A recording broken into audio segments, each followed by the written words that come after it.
What's up, guys? This is Jeffrey De Los Santos coming to you guys with another jump rope video from my channel, JMD Jump Rope.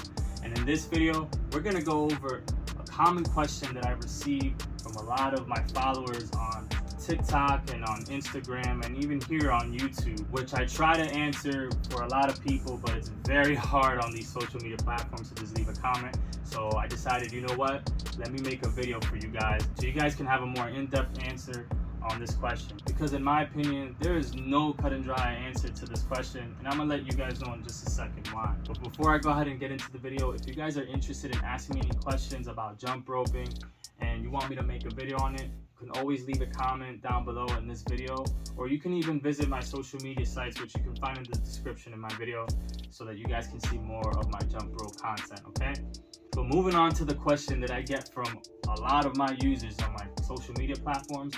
Question that I get from them is, how do I size my rope, or how do I measure my rope the proper way? And like I said, there's no cut and dry answer to this question. You know, it's a little complicated, and even though a lot of people say there's a specific way to size your rope, I beg to differ. There's definitely some things you got to take into consideration so that you can size your rope properly, okay? So before I teach you guys exactly how to size your rope, I wanted to go over just 3 things that you have to keep in mind when sizing your rope, okay? So the 3 things are, you got to take into account your height, you got to take into account your level at which you jump rope, and you got to take into account your jump rope style when sizing your rope properly, okay?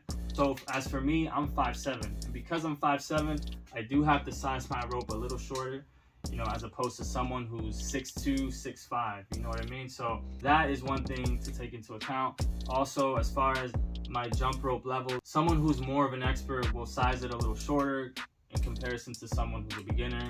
They'll have it a little longer. And then as far as the style in which you jump rope, there's boxer jump ropers, and then there's freestyle jump ropers, and then there's other jump ropers in between, right? So you have people that are also competitive jump ropers, you know, a lot of different styles of jump roping, right? And as far as a boxer usually has their hands a little wider than as opposed to someone who is a freestyle jump roper who has their arms a little lower and then closer to their body, right? So that makes a huge difference as far as how you're sizing your rope. The closer you have your rope to your body, the shorter the rope should be, right? So that's something that you should keep into account when sizing your rope. Now, I'm gonna go ahead and teach you guys how you should size your rope. So the first thing is, you wanna grab your rope with both hands, right? And then you wanna have one foot out, put the rope underneath that foot, and then bring both feet together. So as far as my rope, as you can see, without counting the handle, my rope measures up to my belly button, right? Now, for some people, it may be a little higher, maybe a little shorter, but for me, this is where it works, right?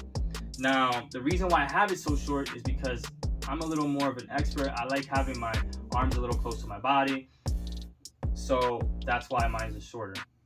But as far as a beginner, I recommend that you go by the general rule of thumb, which is have it at chest length, right? So your rope should be either right underneath your armpit or right up to your chest, okay? Now, if your style of jump roping is like boxer jump roping, then you might have your arms a little wider, right? So in that case, obviously your rope needs to be a little longer.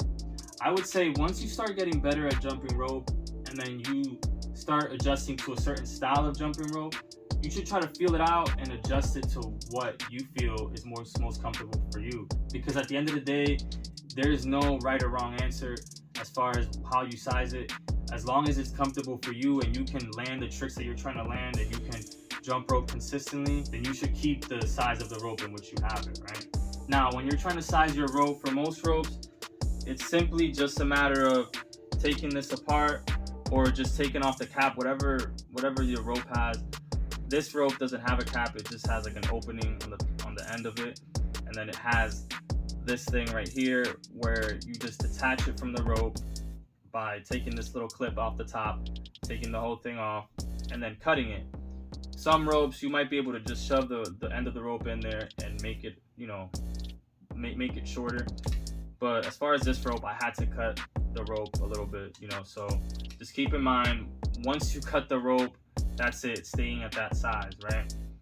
and you can just keep cutting it to adjust it to a shorter length. But if you're trying to go back to like a longer length, forget about it. You're gonna have to get a new rope. That's just how most of these ropes are. Like for example, this rope right here. Here's a rope that I got a while ago, and put this down. This rope has a little cap at the top, right? And I can just simply take this cap off and then pull out the rope or the end of that rope and then adjust it, shove it in there, and then close the cap, right? And that's it, boom. But like I said, not all ropes are like that, all right? So another thing I want to mention is that, as you can see with my rope, I make little loops like this. The reason why I do this is because this gives a little bit of more feedback to my rope, meaning when I'm swinging the rope, I can feel it a lot more, as opposed to like if I took off the loops, right? What it does, it just makes the rope feel a little heavier, so that I can feel when I'm swinging it, and it's more comfortable, right? If I didn't have it, I could still like jump rope without the loops, but it just makes it a little more comfortable and provides more feedback when I add that in there. But the reason why I mentioned that is because you want to take these loops into account, because obviously it's just gonna make it a little shorter if you do this to your rope. So make sure that you do this first, measure it, see if it's your size, and then if not, then you can cut it a little bit and make it shorter if you decide to do this to your rope. But as for me, I do this to all my ropes. I always add these little like knots or loops or whatever you want to call them, and they're just more comfortable for me. So whatever works for you guys, as long as you make sure that you're sizing your rope appropriately, then you should be good to go with jumping rope, okay? So there you have it, guys. That's the end of this video. If you guys feel like you need more clarification on how to size your rope, please leave a comment on my video, and I'll go ahead and answer your question if you have any questions regarding how to size your rope or even jump rope in general. But I just want to say thank you guys for watching this video. If you guys like this video, please leave a like on this video, and also please subscribe to my channel. I would really appreciate it. By you guys subscribing, leaving comments, and liking my videos, you guys motivate me to make more videos like this every week. So I appreciate you guys for your support, and I hope to see you in the next video. Take care.